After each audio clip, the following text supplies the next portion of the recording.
નમસ્તે, હું છું સીમા અને કિચકોકમાં તમારું હાર્દિક સ્વાગત છે। આજે હું તમારા માટે લઈને આવી છું ખજૂર પીનટ રોલ્સ। આ ખજૂર પીનટ રોલ્સ ખાવામાં ખૂબ જ સરસ લાગે છે। આપણે ખજૂર રોજ ખાવો જ જોઈએ। ખજૂરમાં બહુ સારા તત્વો હોય છે જે આપણને સારી એવી ભૂખ લાગવા નથી દેતા અને આપણા શરીરને ખૂબ જ સ્વસ્થ રાખે છે। તો આપણે ખજૂર રોજ ખાવો જોઈએ, પણ બાળકોને આ ખજૂર ભાવતો નથી, તો આ રીતે તમે એના પીનટ સાથે એટલે કે સિંગદાણા સાથે તમે એને બનાવીને આપો તો બાળકો ચાવથી ખાઈ જાય છે અને એમને પસંદ પણ આવે છે।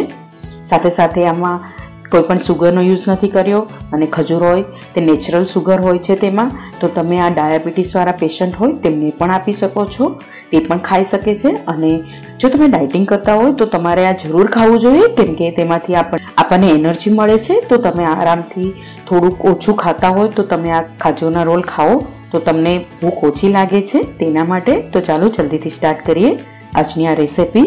એની પહેલાં જો તમે મારી ચેનલ હજી સુધી સબસ્ક્રાઈબ ના કરી હોય તો સબસ્ક્રાઈબ કરી લેજો અને બાજુમાં રહેલા બેલ આઇકનને પ્રેસ કરી દેજો, જેથી તમને આવા નવી રેસિપીની નોટિફિકેશન મળતી રહે। હવે આપણે એક પેન લઈ લેશું, તેમાં 1 મોટી ચમચી ઘી લઈ લેશું, દેશી ઘી છે આ। તેને આપણે ગરમ થવા દઈશું। ગરમ થઈ જાય એકદમ પછી તેમાં આપણે ખજૂર નાખશું। મેં અહીંયા ખજૂરને બી કાઢીને ઠળિયા કાઢીને જોઈને પછી તેમાં નાના નાના કટકા કરીને લીધો છે, જેથી એ સરસ રીતે ગરમ થઈ જાય અને જલ્દીથી ગરમ થઈ જાય। મેં અહીંયા 2 મોટા બાઉલ લીધા છે। અહીંયા 600 ગ્રામ જેટલો ખજૂર મેં લીધો છે। તમે તમારા હિસાબ પ્રમાણે ઓછો વધતો કરી શકો છો। અને આપણે એકદમ ધીમા ગેસે આપણે તેને ગરમ થવા દઈશું, એટલે એકદમ એ પોચો થઈ જશે અને ગોળો વળી જશે તેટલું આપણે ગરમ કરવાનો છે એને।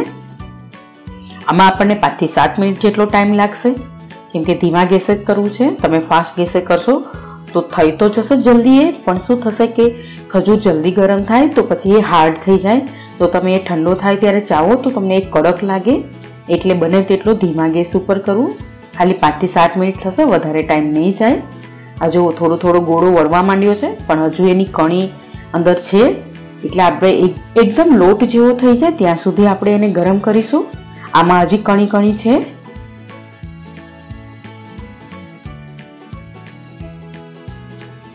આ 5 થી 7 મિનિટ થઈ ગઈ છે। હવે તમે જોઈ શકો છો એકદમ ગોળો તો વળે છે, એમાં એક પણ કણી દેખાતી નથી તમને। આમાં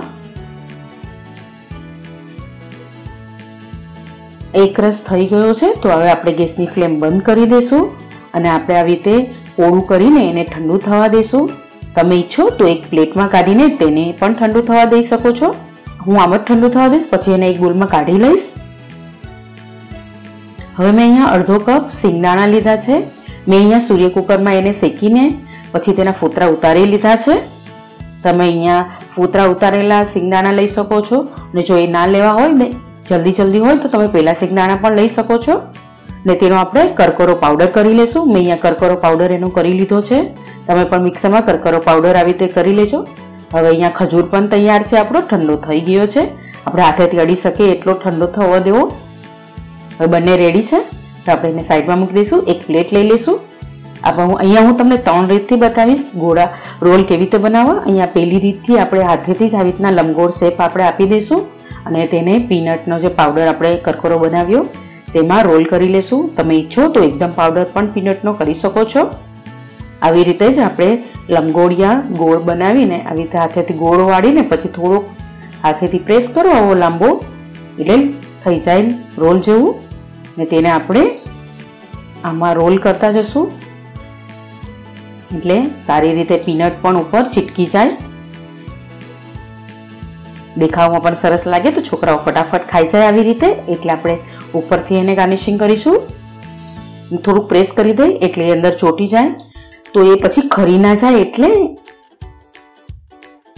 હવે આપણે આમાંથી જો તમને ગોળ લંબગોળ ના કરવું હોય તો આવી રીતે ગોળા પણ એના વાળી શકો છો, અને તેને પણ પીનટના પાવડરમાં આવી રીતે રોલ કરી શકો છો। અહીંયા સિંગદાણાનો પાવડર મેં કરકરો લીધો છે, કેમ કે કરકરો ખાવામાં ચાવવામાં મજા આવે। જો તમારે એકદમ પાવડર કરવો હોય તો તમે એકદમ પાવડર પણ સિંગદાણાનો કરી શકો છો। આવી રીતે ગોળા વાળી શકો છો કે લંબગોળ પણ તમે કરી શકો છો અને ઉપરથી આવી રીતે પ્રેસ કરીને એને કાઢી લેવું વધારાનું, જેથી અત્યારે ખરે નહીં તો પાછળથી ખરી જાય, એટલે નહીતર પછી આપણે જ્યારે બાળકોને એને સર્વ કરીએ તો એમાંથી બધું ખરી જાય, એટલે થોડુંક પ્રેસ કરી દેવું. હવે આપણે થોડુંક એમાંથી પોર્શન લઈ લેશું અને આવી રીતે પ્લેટફોર્મ ઉપર સાફ કરીને પ્લેટફોર્મમાં એને રોલ વાળશું. જો પ્લેટફોર્મમાં ના કરવું હોય તો એક થાળી ઊંધી વાળીને તેમાં પણ કરી શકો આવી રીતે. હવે રોલ થઈ ગયું છે તો આપણે થોડાક સિંગદાણાના પાવડર આવી રીતે ભભરાવીને એને પ્રેસ કરતા જશું, જેથી એમાં ચોટી જાય. બીજી રીત છે, આવી રીતે પણ તમે કરી શકો છો, તમને જે પણ ઈઝી લાગે તે રીતે તમે કરી શકો છો. થોડું થોડું પ્રેસ કરતા જશું જેથી એ અંદર ચોટી જાય તો સિંગદાણાનો પાવડર ખરી ના જાય, અંદર ચોટતો રહે. અને આવી રીતે થોડું થોડું પ્રેસ કરતા જશું એટલે સરસ અંદર બધું ચોટી જાય, એટલે ખરી ના જાય ક્યારેય.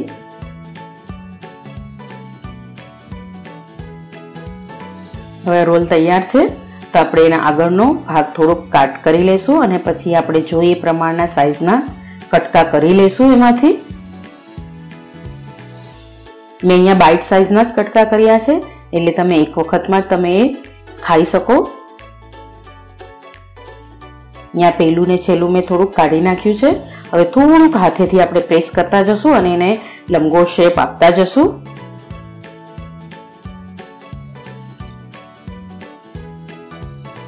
આવી રીતે આપણે બધાને લંબગોળનો શેપ આપી દઈશું. હવે આપણે ત્રીજી રીત કરશું. તેમાં જે આપણે ખજૂર છે તે લઈ લેશું વધેલો અને તેમાં આપણે સિંગદાણાનો ભૂકો નાખી દઈશું. તમે તમારા ટેસ્ટ પ્રમાણે વધારે ઓછો કરી શકો છો અને આપણે સારી રીતે એને મિક્સ કરી લેશું.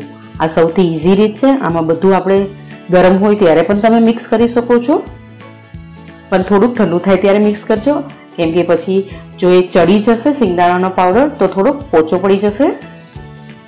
આવી રીતે સારી રીતે મસળીને એને મિક્સ કરી દેજો, જેથી બધો સિંગદાણાનો પાવડર અંદર જતો રહે. હવે આપણે આમાંથી ગોળા પણ વાળી શકીએ અને લંબગોળ આકારનો પણ શેપ કરી શકીએ. અહીંયા જો મેં બધા ગોળા પણ વાળ્યા છે અને આવી રીતે લંબગોળ શેપ પણ આપ્યો છે. તમે તમારા ચોઈસ પ્રમાણે નાની મોટી કે પછી ગોળ લંબગોળ કે કોઈ પણ સાઈઝમાં તમે કરી શકો છો, કોઈ પણ શેપમાં પણ કરી શકો છો. તો તૈયાર છે આપણા ખજૂર પીનટ રોલ્સ. તમે આ ઘરે જરૂર ટ્રાય કરજો અને મને કહેજો કે તમને કેવી લાગી મારી આ રેસિપી ગમી હોય તો લાઈક જરૂર કરજો અને શેર કરવાનું બિલકુલ ના ભૂલતા. અને સાથે સાથે તમે મારી ચેનલને સબસ્ક્રાઇબ કર્યું છે તેના માટે ખૂબ ખૂબ આભાર. જો તમે મારો વિડીયો ફેસબુકમાં જોતા હોય તો ફેસબુકના વિડીયોને પણ લાઈક કરજો અને શેર જરૂર કરજો. જો તમે મારા પેજ ફેસબુકના કિચકુક પેજને લાઈક ના કર્યો હોય તો તેને પણ લાઈક કરજો અને તેને પણ ફોલો કરજો. તો ચાલો મળીએ આવી નવી રેસિપી સાથે. ત્યાં સુધી આવજો, બાય બાય, થેન્ક યુ, જય શ્રી કૃષ્ણ.